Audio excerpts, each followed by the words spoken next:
data in mobile networks, mobile telephone networks.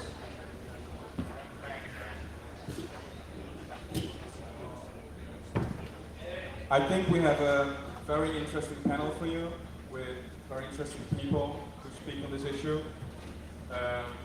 We will talk about location data in mobile phone networks, particularly GSM networks. This session will be about privacy design of those networks, or let me say the lack of privacy designs of the networks. It will be about security issues. It will be about the role of law enforcement in their interest in location data to track the geographical whereabouts of people. We will look at what the future might bring concerning UTMS networks and beyond. Are there better designs from a privacy perspective, or is it even getting worse?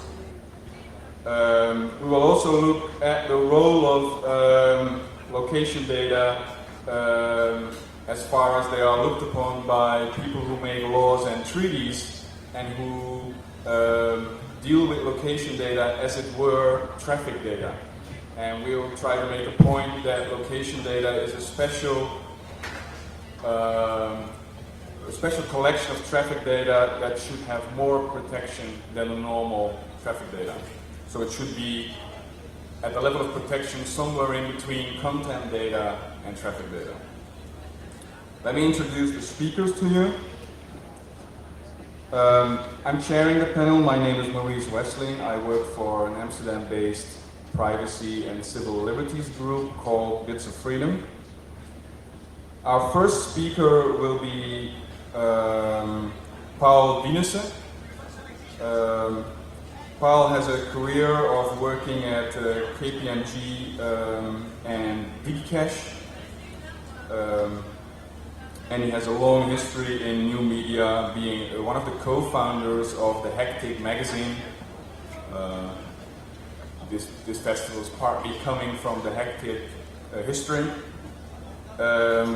He worked at Webnet, at Euro, SCRC Interactive, and at ITSX, a security company in Amsterdam. And is at this moment working for an Amsterdam-based company called Maptive, who, well, what they do is better than we explain it. After that, we will have Frank Rieger of the Chaos Computer Club in Berlin.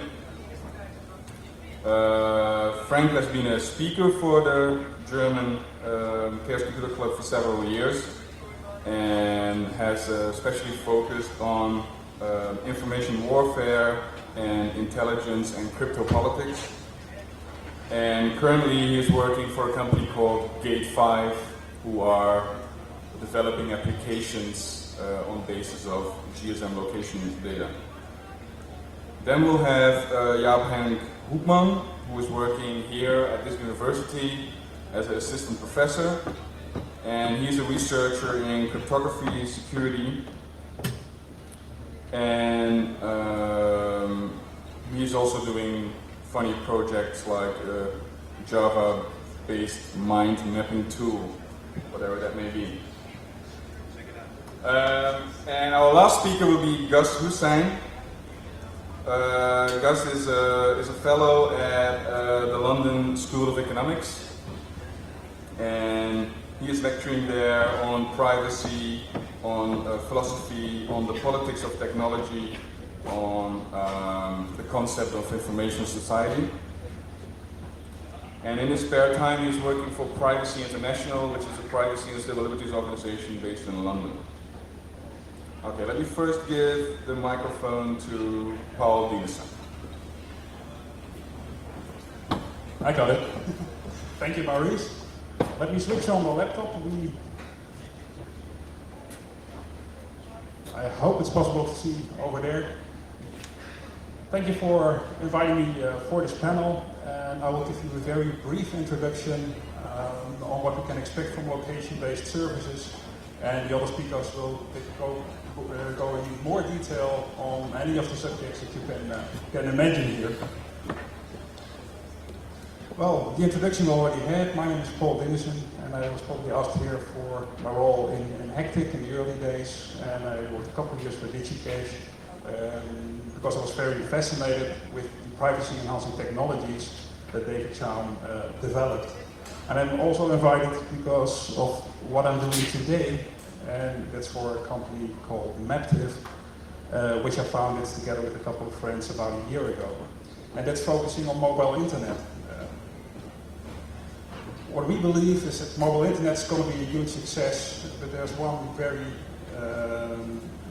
thing that's very important, and that's we believe that the device should do what the end user wants the device to do, and that the end user should actually be in control on what its device is doing. So what we do is we develop techniques and we develop software and we license it to customers that empowers the end user to do just that. Today we're not really involved in location-based services at the moment. We're doing some kind of enhanced bookmarking, but it's the logical next step, because we expect that the end users will want their mobile device to behave differently based on different situations, based on time, based on where they are, based on location. So that's one of the things. And we see it as one of our challenges to actually develop technology that enables easy access for the end user to all kinds of services under the conditions that he thinks that should apply, also with respect to privacy. So what kind of location-based services do we expect? What can we expect?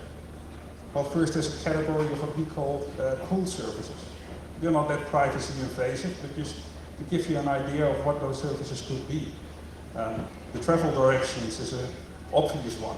And most of you will that will be the idea that a lot of people already have. You could use that. You could go a step further. Taxi hailing. I'm here, and maybe there's a taxi 2 streets away. Maybe that's my taxi. Maybe that's the taxi that I want. Mobile yellow pages. I just bought my tent, but I still need a piece of plastic to put under it because it's kind of wet here. I have to find it in Enschede. It would be handy if my mobile device could give me data location. Sorry, could give me data which was nearby here, that I don't get the tent shop in Amsterdam. All kinds of buying services will happen. In Finland, they have an interesting trial right now in the stadium where people can actually order their drinks and their fast food while they're sitting in the stadium. And it's actually working because it's working for the people in the stadium, because at halftime, when there's a 15-minute break, all the people want their hamburgers and all the people want their snacks. It's simply not working. It's not working for the people in the stadium, and it's also not working for the people who are doing the catering over there. Right now, people can use their mobile phone to order and actually also pay for the fast food and for their snacks, and it's actually brought to them to their seats. And other instant information. Where it's getting more privacy intrusive is for all kinds of push services. The sheets are really hard to read right now.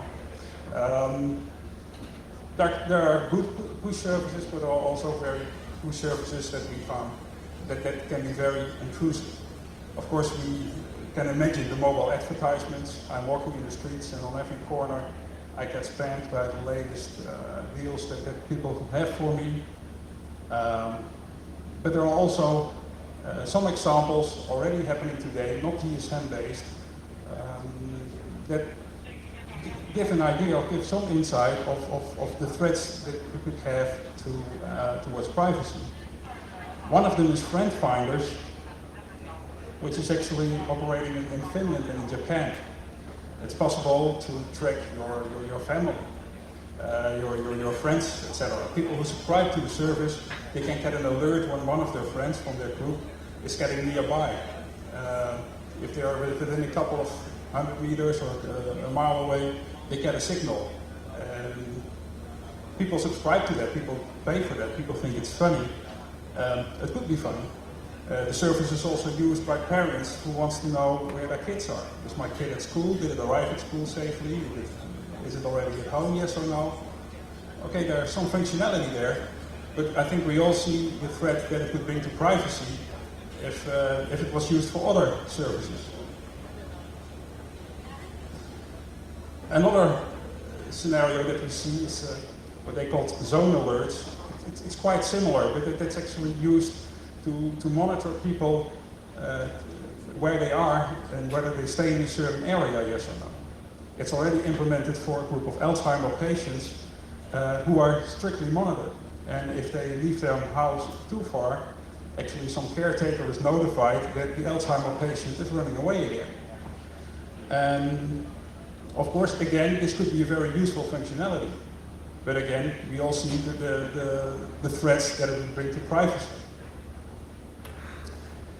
These are just a few examples of services that already exist today.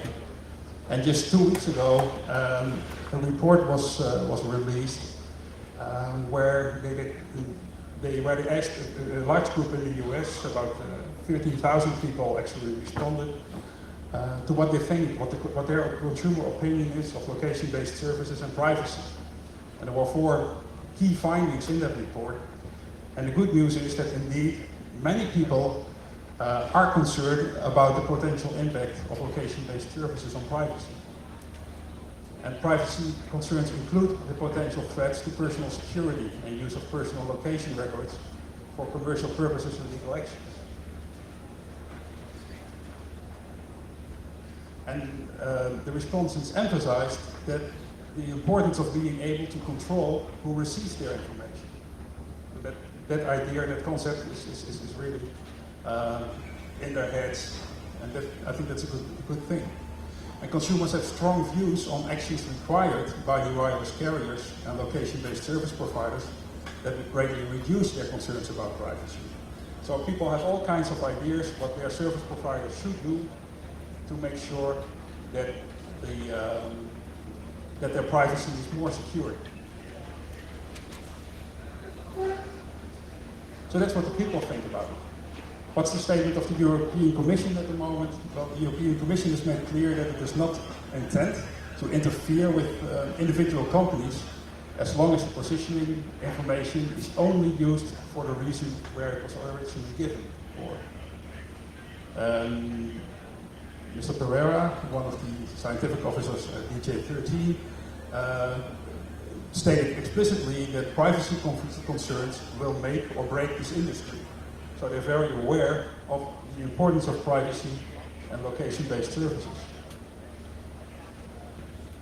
My last slide, however, is a remark that Gartner made towards the privacy laws that are now in place in a lot of countries. One of the speakers knows much more about it than I do. But the uncontrolled availability of personal location information presents a serious risk to individual privacy, but it's not entirely clear that current privacy laws and practices will actually protect the users.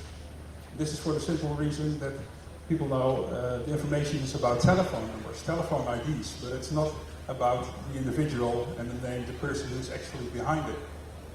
And that's one of the threats that is actually in place now. I'm sure that in the panel this will be one of the things that we will explore further together with the other speakers. And I'll give the microphone now to Frank, who's going to tell more about his part. Hello.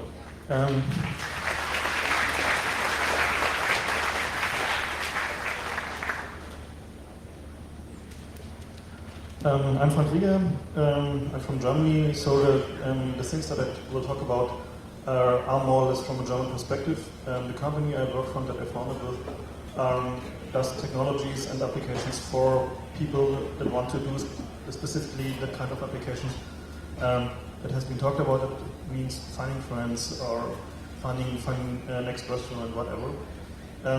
What I want to talk about is more or less the technical groundwork of the locationing scene. So giving a brief overview about what kind of technology is already in the network, what we will have to expect in the next 1 to 2 years, and what are the key drivers that are bringing forward the technology. Okay, the display is not much use, but okay. The main thing that you need to understand is how that industry works. We have a group of mobile operators that own the GSM networks. All these operators, or most of these operators, have huge debts for UMTS, and they need to do something about it and to provide some kind of application that will convince users to pay much more than they pay today on their mobile phone bill. And since the prices for voice over mobile phones is already declining massively, the only option that they have is bringing these users to services that they like. And of course, most of these services will be location-based because the opportunity is there. So the operators own the network, and they invest in the infrastructure also on the network side for locationing. That means that they want to get profit from that locationing. On the other hand, they don't want to run these services themselves, most of the operators. Some operators say, okay, we are going into that application business and say, okay, I run a friend finder as whatever, Belgacom friend finder or whatever. Most of the bigger operators say, okay, we just want to be something like a gardener that has a lot of blossoms on the field, and some of these content providers will die and some will make it. And we don't want to have the risk of determining what kind of application is risky and what not. So that brings them in an interesting position. They own the location data, they own the customer data, and they determine what kind of data is being provided to independent content providers. These independent content providers will, in the end, be the majority of companies providing these location-based services. They have their own interest, their own profit structure that is mostly independent from the profit structure of the GSM operator. So then there's a third group in the market, is technology providers. That's, for instance, my company and a lot of other companies that are buying technology, that are buying and aggregating technology or writing software themselves and selling them to the independent content providers or to the operators. The key driver in the market, besides that UMTS scene, is the 9/11 requirement in the US. There's a law that says that beginning 2002, the majority of phones sold in the US has to include a locationing device that enables the 9/11, that's the rescue services there, to find a mobile phone with an accuracy of, I think, 150 meters. The deadline has now been prolonged a little bit because technology hasn't developed as far as they hope. But in the end, there will be no phones sold in the US that have no locationing provision. And if this provision is in there for 9/11, so why don't use it for proper purposes? So they do that. One thing that I can talk only about for the German market, because that's the market that I know of, is that how anonymous is the customer data. The normal procedure when I'm an independent content operator or provider and I want to do something like a friend finder is that I send a request to the mobile operator and get a location back. And that request is not based on the phone number but on some kind of pseudonymous ID. The locationing infrastructure has been set up at this moment for things like WAP, because that's what the operators betted on and lost. And so what they're trying to is you're calling up with your WAP phone, your call is being forwarded through the infrastructure of the mobile operator, and at some point in the infrastructure, the base station inserts its number, its identification, into the caller ID stream that is then being forwarded through the network operator's infrastructure, calculated into a position and forwarded to the independent content provider. And on the way there, the caller ID is replaced by a number that is unique for the customer. It's always the same. Every time I call it, my independent content provider gets the same number, but it's not my phone number. The reason for that is twofold. That setup is something like an impromptu agreement that the operators in Germany have done with the privacy law people, the Datenschutzbeauftragten. Because at this moment there is no privacy law in Europe that covers location data in mobile phone systems. So there is simply no law. So they did some sort of agreement saying, okay, let's try to visit anonymization or pseudonymization and let's see if it works. And at this moment there is a law novel in the Bundestag where they're trying to modify that law, but that will take a long way. Circumventing that measure for the independent content provider is very easy. It just needs to ask at one point in the transaction for the phone number of the customer. And believe me, most people will just type in their phone number, and at this moment the independent content provider can associate the pseudonym that he gets from the operator and the phone number that he gets from the customer, and there he has a match. That's very easy. The operators are data greedy. They want to own the customer. That's part of their business plan is they want to have as much customer data as possible and want to give away as little customer data as possible.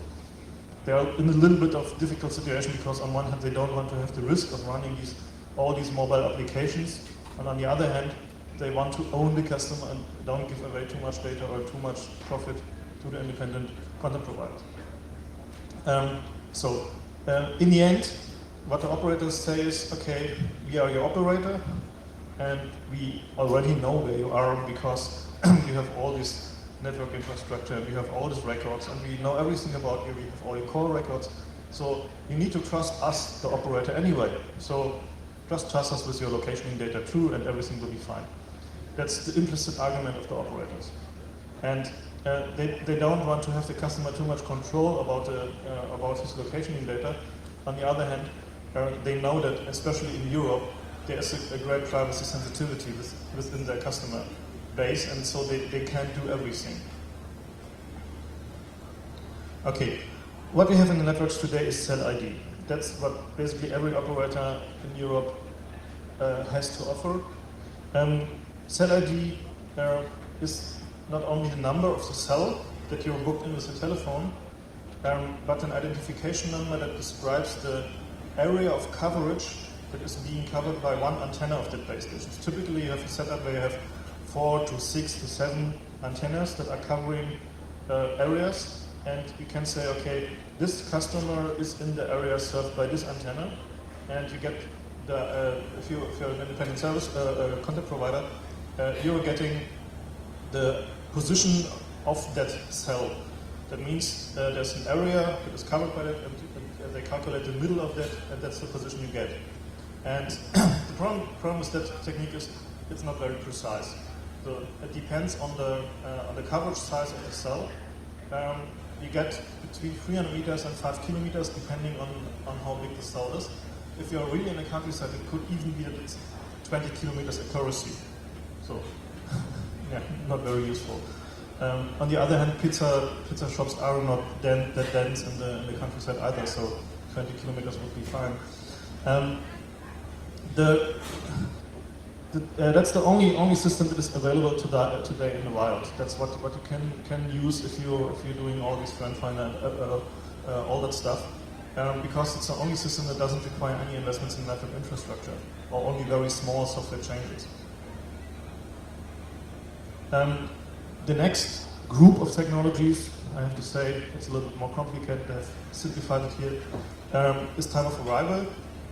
There they use the cell ID plus they use timing signals from the mobile phone. That means they measure the time, how long the signal travels between the telephone and the base station, and can therefore determine how far the telephone is away from the base station. So they know in what kind of cell the telephone is, and they know how far it is away from the base station. And doing some other measurements on the phases of the signal and stuff like that, they can get down to about 50 meters accuracy. I haven't seen that really yet, but that's what the vendors that do that kind of technology claim. Time of arrival has the problem that it requires heavy investments in the network infrastructure, because you need to upgrade every base station.